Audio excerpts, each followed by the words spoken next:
বঙ্গোপসাগরে সৃষ্টি হচ্ছে প্রবল ঘূর্ণিঝড় রেমাল। বৃহস্পতিবার ভারতের পশ্চিমবঙ্গের আবহাওয়া দফতর থেকে এই তথ্য জানানো হয়েছে। পূর্বাভাসে বলা হয়েছে শনিবার ঘূর্ণিঝড়টি পূর্ণ মাত্রায় রূপ নেবে।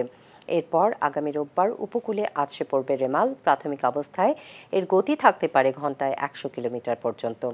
পশ্চিমবঙ্গ উপকূলের পাশাপাশি ঘূর্ণিঝড়ের প্রভাব পড়বে বাংলাদেশেও। ভারতে আলিপুর আবহাওয়া দফতর জানিয়েছে এরই মধ্যে বঙ্গোপসাগরের একটি নিম্নচাপের সৃষ্টি হয়েছে শুক্রবার সকালে, যেটি আরও ঘনীভূত হবে।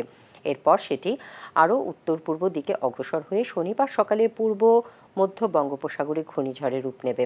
রোববার আঘাত হানলেও ঘূর্ণিঝড়ের রেশ থাকবে সোমবারও। রেমালের কারণে পশ্চিমবঙ্গের বিভিন্ন এলাকায় শুক্রবার থেকেই বৃষ্টিপাত শুরু হবে।